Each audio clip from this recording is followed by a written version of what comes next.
Good morning students. आज EL 3005 के next lecture में आपका हार्दिक स्वागत है। आज का जो लेक्चर है वो टू पोर्ट नेटवर्क एनालिसिस से ही है और जो इसका आज का टॉपिक है वो वाई पैरामीटर्स अर्थात शॉर्ट सर्किट पैरामीटर्स कहलाते हैं। ठीक है, तो आइए इसके बारे में बात कर लेते हैं। सबसे पहले इसकी हेडिंग डाल लेते हैं यहाँ पे, वाई पैरामीटर्स। क्या कहेंगे इनको? Short circuit parameters. एक और नाम कहा जाता है इन्हें एडमिटेंस पैरामीटर। क्या कहा जाता है? Admittance parameters. इससे पहले Z पैरामीटर्स हमने पढ़े तो उन्हें ओपन सर्किट पैरामीटर्स कहा जाता है और एक और नाम था उनका इम्पीडेंस पैरामीटर। तो इनकी इक्वेशन देखिए क्या होगी। इन्हें करंट और वोल्टेज जो होता है, जैसे वहाँ पे भी हमारा क्या था, वोल्टेज और करंट के मध्य रिलेशनशिप बता रहे थे, वैसे ये भी वोल्टेज और करंट के दोनों के बीच में रिलेशनशिप बताएंगे। और यहाँ पे जो आउटपुट क्वांटिटी होगी वो होगी करंट और इनपुट क्वांटिटी होगी आपकी वोल्टेज। तो इनकी इक्वेशन कुछ इस प्रकार से लिखी जाती है, I1 is equals to Y11 V1 plus Y12 V2 और I2 is equals to Y21 V1 plus Y22 V2।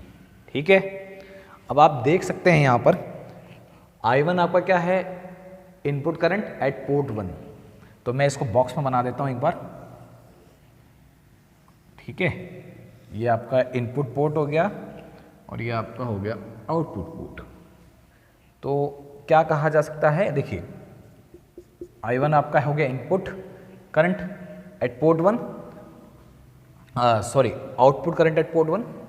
उसी प्रकार से I2, ठीक है, और यहाँ पे आपका वोल्टेज रहेगा V1 और यहाँ आपका वोल्टेज रहेगा V2। ये दोनों पोर्ट हमारे पास आ गए और बीच में हमारे पास क्या है? वाई पैरामीटर्स है। ठीक है, अब I1 I2 आपके आउटपुट करंट के रूप में ले रहे हैं आप दोनों, और V1 V2 आप इनपुट वोल्टेज के रूप में ले रहे हैं। इस वजह से इनको एडमिटेंस पैरामीटर भी कहा जाता है। एडमिटेंस का मतलब होता है जब करंट डिवाइडेड बाय वोल्टेज, तो जो आउटपुट आती है वो आती है एडमिटेंस, और जब वोल्टेज डिवाइडेड बाय करंट तो आउटपुट आती है, यानी कि जो हमारे पास आता है रिजल्ट वो आता है इम्पीडेंस। तो इस वजह से इनको एडमिटेंस पैरामीटर कहा जाता है। ठीक है, तो ये तो हो गया आपके पास इसका एक ब्लॉक डायग्राम। अब देखिए इसके बारे में एक चीज़ देख लेते हैं। जैसे हमने वहाँ देखा था तो इसमें भी एक मैट्रिक्स बनेगी। तो मैट्रिक्स के बारे में बात करने से पहले मैं अलग अलग पैरामीटर्स को बता देता हूँ। ये कहलाएगा आपका इनपुट एडमिटेंस पैरामीटर। ठीक है, इनपुट एडमिटेंस पैरामीटर। ये कहलाएगा आपका आउटपुट एडमिटेंस पैरामीटर, या दोनों को एक नाम input admittance parameter at port 1। ठीक है, input admittance parameter at port 2, और ये है आपका ट्रांसफर एडमिटेंस पैरामीटर। ये दोनों आपके ट्रांसफर एडमिटेंस पैरामीटर्स हैं। आप देख लीजिए इन दोनों को, इक्वेशन को।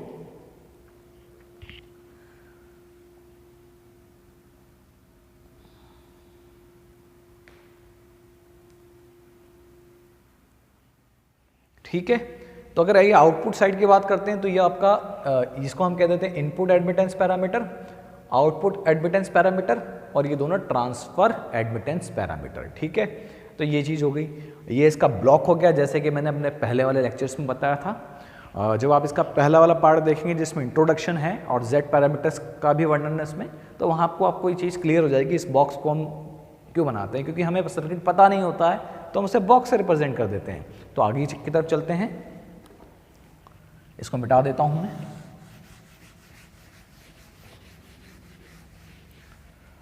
अब इसे भी क्या रखा जाता है? एक मैट्रिक्स के रूप में बनाया जा सकता है कि I1, ये I2, ये तो आपकी करंट की मैट्रिक्स होगी जो कॉलम के रूप में, एक खंड के रूप में, और ये जो चारों पैरामीटर्स हैं वो इस प्रकार से यहाँ पर आ जाएंगे y11, y12 y21 और y22 और यहाँ पे आपके आ जाएंगे वोल्टेज। ठीक है, तो ये इस प्रकार की इसकी मैट्रिक्स बनेगी। हम एक एक करके सभी को निकालेंगे और एंड में इसका हम क्या एक सर्किट मॉडल बनाएंगे कि इन इक्वेशन के आधार पर इसका सर्किट मॉडल कैसा बनता है। ठीक है, इसको देख लीजिए, फिर हम आगे इसको मिटा देंगे ताकि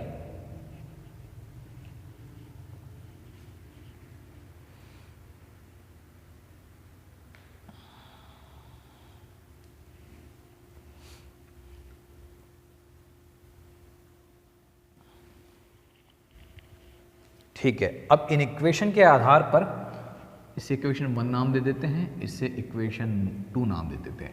y1 y12 और y21 की वैल्यू निकालते हैं। ठीक है, इसको हटा देते हैं।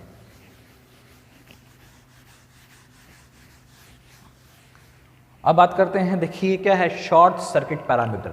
तो शॉर्ट सर्किट का मतलब क्या है, देखिए हम अगर y1 को निकालना चाहते हैं y11 को, तो हमें इस वाले चीज़ की वैल्यू 0 रखनी पड़ेगी। तो उसके लिए हमें क्या करना पड़ेगा, देखिए ये तो पैरामीटर है, इसकी वैल्यू 0 नहीं कर सकते आप। तो हम क्या करें, हम ये वाला पोर्ट शॉर्ट कर देते हैं, पोर्ट 2 को हम शॉर्ट कर देते हैं। पोर्ट 2 को शॉर्ट करने पर, ठीक है, पोर्ट नंबर 2 शॉर्टेड, यानी कि वोल्टेज V2 का मान क्या हो जाएगा 0। तो इक्वेशन 1 से हमें क्या मिलेगा, इक्वेशन 1 से देखते हैं, ये इक्वेशन 1 है, यहाँ पे y12 V2। अब आप जानते हैं पोर्ट 2 को हमने शॉर्ट कर दिया, तो यानी कि V2 वाला चीज़ क्या हो गई 0 वोल्टेज। अगर किसी पोर्ट का आप शॉर्ट कर देंगे तो उसका वोल्टेज क्या हो जाएगा 0, और वोल्टेज V2 किसका है, पोर्ट 2 का। तो अगर आप पोर्ट 2 को शॉर्ट करेंगे तो उसका कॉरस्पॉन्डिंग वोल्टेज क्या हो जाएगा, अल्टीमेटली 0 हो जाएगा। तो ये दोनों इक्वेशन में जो दोनों टर्म है वो 0 हो जाएंगी। तो इक्वेशन 1 से देखिए, तो हमारे पास इक्वेशन 1 से I1 यहाँ पे मिलेगा V1 y1 और ये V1 और जो बाकी वाली टर्म तो आपकी 0 है। तो इससे हमें क्या मिल रहा है, y1 क्या मिल रहा है, y1 is equals to I1 upon V1। वो भी कब मिल रहा है, जब आपका V2 0 हो, या आप यहाँ लिख सकते हैं पोर्ट 2 शॉर्टेड। ठीक है, और इसको हम कहते हैं input driving point admittance, sorry input driving point admittance. अगर हम 2 पोर्ट की बात करें, एक पोर्ट को इनपुट ले लेते हैं, चलो ठीक है, और दूसरा पोर्ट अगर आउटपुट ले लेते हैं, तो ये पोर्ट 1 है, तो पोर्ट 1 हमारा इनपुट के तौर पर देखा जाए तो ये क्या कहलाएगा, इनपुट ड्राइविंग पॉइंट एडमिटेंस। ठीक है, ये यूं कह सकते हैं कि इनपुट साइड का एडमिटेंस। ओके, क्योंकि इसमें दोनों ही पैरामीटर पोर्ट 1 के हैं, यानी कि दोनों ही पैरामीटर इनपुट साइड के हैं, तो ये कहलाएंगे आपके इनपुट एडमिटेंस। ठीक है, सिंपल से शब्दों में इनपुट एडमिटेंस। अब इसकी यूनिट क्या होगी, आप बताइए। यूनिट होगी इसकी MHO, मो, या इसका सिंबल ऐसा भी होता है, ओम का जस्ट उल्टा, इस वजह से इनको क्या कहा जाता है, एडमिटेंस कहा जाता है। ये नोट कर लीजिए। उसके बाद हम दूसरा पैरामीटर निकाल लेते हैं।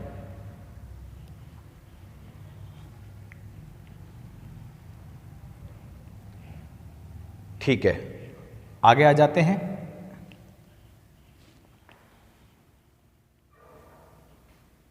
इसको मैं लिख देता हूं यहां पे, इनपुट एडमिटेंस। ठीक, इनपुट एडमिटेंस, इसको मिटा देता हूं मैं अब, क्योंकि हमें अब निकालना है दूसरा पैरामीटर। अब दूसरा पैरामीटर इसी चीज से निकल जाएगा, यानी कि जब पोर्ट 2 शॉर्टेड रहे तो V2 इक्वल्स टू 0। अब कौन सी इक्वेशन का उपयोग आएगा, देखिए इक्वेशन 1 से तो हमने y1 निकाल लिया, क्योंकि अब V2 का यूज़ कर रहे हैं शॉर्ट में, तो दूसरा वाला इक्वेशन का यूज़ करके हम y21 निकाल लेंगे, y21 निकाल लेते हैं। ठीक है, इसको यहाँ पे मैं इक्वेशन की जगह लिख देता हूँ इक्वेशन नंबर 2, और इन नीचे वाली चीज़ों को अपन हटा देते हैं।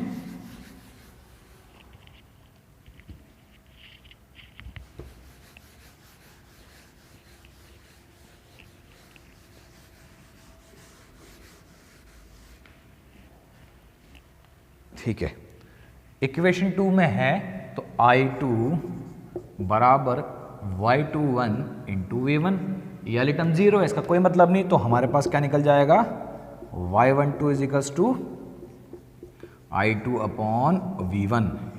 और ये कब निकल रहा है, यहाँ लिखना भी जरूरी होता है, पहले वाली वीडियो में लिखा नहीं था, मैंने बस बोला था, तो मैं लिख देता हूँ जब V2 आपका क्या हो 0, और मैं बार बार रिपीट नहीं करूँगा, ये है आपका मो में, ठीक है, यानी कि ओम इसकी यूनिट नहीं होती, इसकी यूनिट होती मो।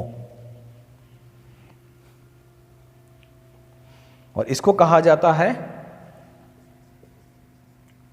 Forward transfer admittance. अब इसको फॉरवर्ड क्यों कहा जाता है इसके बारे में बता देता हूं। देखो, इनपुट्स यानी कि पोर्ट 1 से पोर्ट 2 का करंट क्या है, रिलेशन देखिए, पोर्ट 1 से पोर्ट 2 की तरफ जा रहे हैं। हमारा पोर्ट 1 क्या है, इनपुट साइड है, और आउटपुट की तरफ जा रहे हैं, यानी कि सीधी दिशा में जा रहे हैं, फॉरवर्ड दिशा में। तो इस वजह इसको क्या कहा जाएगा, फॉरवर्ड ट्रांसफर एडमिटेंस। ट्रांसफर तो दोनों ही है, Y21 और Y12। ये वाला क्या कहलाएगा, इसका मतलब रिवर्स। क्यों, वो आगे आपको इसका जब आपका जब ऐसा का ऐसा इसका फॉर्मूला आएगा तो आपको अच्छी तरह समझ में आ जाएगा। देखिए 1 से 2 की तरफ जा रहे हैं, यानी कि हम आगे की तरफ बढ़ रहे हैं ना, पीछे की तरफ तो नहीं आ रहे। अगर 2 से 1 की तरफ आएंगे तो वो रिवर्स कहलाएगा, तो वो कहलाएगा रिवर्स ट्रांसफर एडमिटेंस। यहाँ तक आपने लिख लिया है, तो मैं इसको क्या करता हूँ, मिटा देता हूँ। ये इसको हम मिटा देते हैं।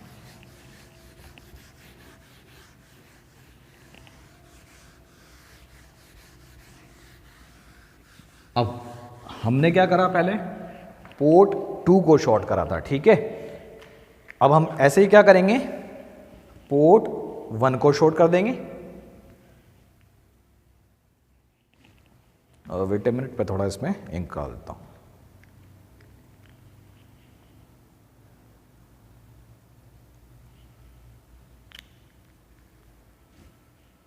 ठीक है, तो अब हम क्या करेंगे, पोर्ट 1 को शॉर्ट कर देंगे। तो अब क्या करेगा, पोर्ट 1 शॉर्टेड, इसका मतलब क्या हो जाएगा, V1 0, ठीक है। तो इक्वेशन 1 से, ठीक है, इक्वेशन 1 से हमें क्या मिलेगा, देखो अब हमने क्या करा, इसको यहां से हटा देते हैं। अब क्या कर रहे हैं अपन, पोर्ट 1 शॉर्टेड है और पोर्ट 1 का वोल्टेज क्या है, V1, तो V1 क्या हो जाएगा 0। तो अल्टीमेटली इक्वेशन 1 से हमें क्या मिलेगा, I1 इक्वल्स टू Y12, ये दोनों अब क्या हो गए, पूरी टर्म 0 हो गई, Y12 V2। तो therefore Y12 is equals to आ जाएगा आपके पास I1 अपॉन में V2। और वो कब आ रहा है, जो पिछली बार हमने लिखा था वैज इट इज ही, V1 इक्वल्स टू 0 पर आ रहा है। ये बात ध्यान रखिएगा आप, ठीक है। और इसकी यूनिट भी क्या होती है, MHO मो। क्या कहलाएगा ये, रिवर्स ट्रांसफर एडमिटेंस, ठीक है। क्यों, पोर्ट 2 से 1 की तरफ, पीछे की तरफ आ रहे हैं, 2 से 1 की तरफ आ रहे हैं, इस वजह से ये कहलाएगा रिवर्स ट्रांसफर एडमिटेंस। आप इसको नोट कर लीजिए, उसके बाद हम आगे बढ़ेंगे।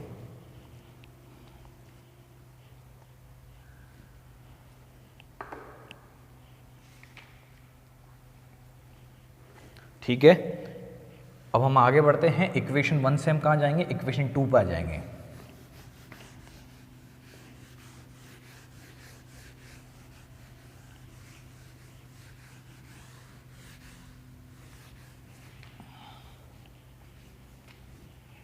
इक्वेशन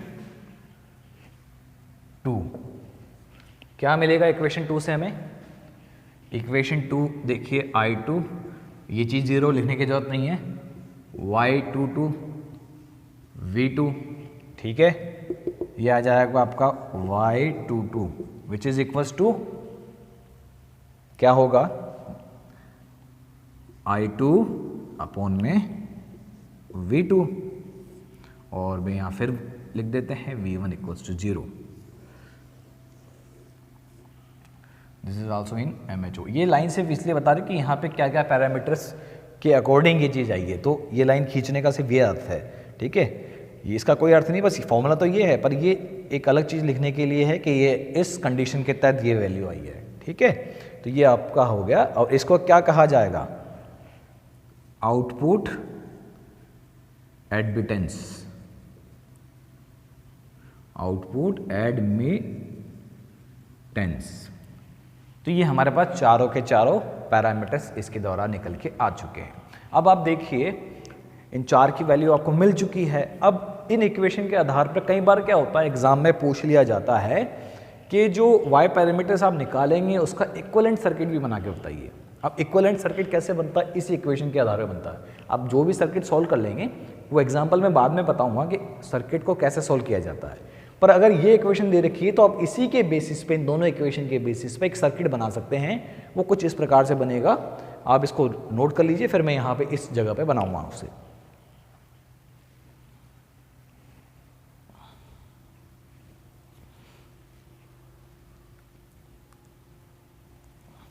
ठीक है, इसको मिटा देते हैं।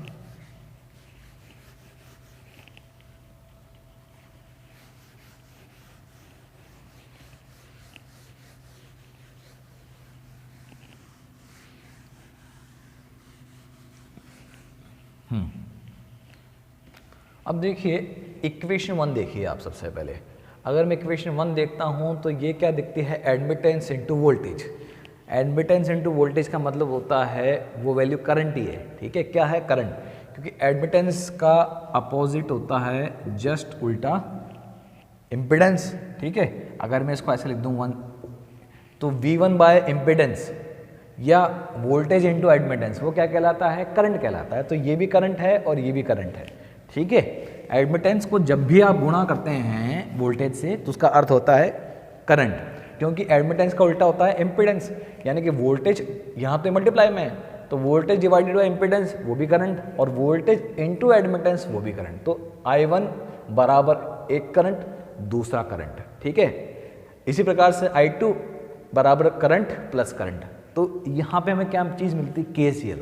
KCL क्या कहता है, किसी भी नोड पर sum of currents entering is equals to sum of current exit. ठीक है, यानी कि अगर इससे इक्वेशन को हमें एज ए नोड ले तो एक नोड लेते हैं यहाँ पर। ठीक है, एक नोड बनाई हमने, करंट आ रहा है I1 आपका अंदर की तरफ।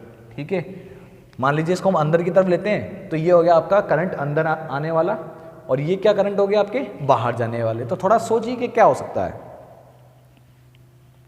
ठीक है, अगर ये करंट अंदर की तरफ आ रहा है तो दो करंट बाहर की तरफ जाएंगे। एक हम ले लेते हैं इसको, दो लाइनें बना देते हैं। अब ये देखो Y11 है, ठीक है, और ये है Y12 इंटू V2। दो जगह करंट जा रहा है, मैं दो लाइनों बना के दिखाता हूं। दोनों में क्या चीज आ सकती है,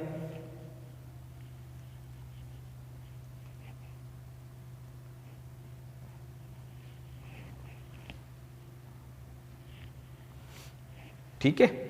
अब देखो ये इनपुट साइड का और वोल्टेज भी इसका इनपुट साइड का है, तो इसको Y11 को एक सिंपल से बॉक्स से रिप्रेजेंट करते हैं। इसकी हमें वैल्यू पता नहीं है, इस वजह से इसको हम क्या कर सकते हैं, बॉक्स से रिप्रेजेंट करते हैं और वहां लिख देते हैं Y11।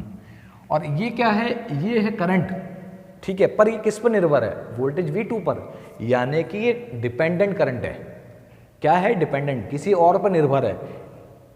पोर्ट 1 में रहते हुए पोर्ट 2 में निर्भर है। तो यहां पे हम क्या बनाएंगे, डिपेंडेंट करंट सोर्स का चिन्ह बनाएंगे। ठीक है, और इसकी दिशा नीचे की तरफ रहेगी, यानी कि इसके जस्ट अपोजिट साइड पे बाहर की तरफ। और ये आपका हो गया इनपुट तरफ का सर्किट, यानी पोर्ट 1 का सर्किट। यहां इसको I1 हम दे देते हैं। अब वोल्टेज क्या रहेगा, वोल्टेज देखो यहां से यहां तक, इसमें वोल्टेज कितना आ रहा है, बेसिक सी बात V1, तो ये आ गया आपके पास V1 वोल्टेज प्लस माइनस। ठीक है, अब ये देखो दोनों इक्वेशन क्या है, अलग अलग सर्किट है पर दोनों कंबाइंड रूप में ज्वाइंट होते हैं। तो इसको ऐसे ज्वाइंट कर दिया जाएगा, क्योंकि ये करंट कहाँ से आ रहा है, V2 के साइड से आ रहा है। इसके यहाँ लिख देता हूँ मैं Y12 V2। तो ये करंट वहाँ से आने के लिए कुछ कनेक्शन देना पड़ेगा ना पोर्ट 2 के लिए। तो यहाँ पे उसी प्रकार से आप देखो इसकी बात कर लेते हैं। I2 तो हमने एक ये पॉइंट दिया, बिंदु, नोड, इस नोड पर I2 एंटर कर रहा है। ठीक है, और उसी तरह से यहां पे हम क्या कर देंगे, Y22 को बना देंगे। ये हो गया आपका Y22। ठीक है, और ये हो गया आपका करंट जो कि इसके द्वारा जा रहा है।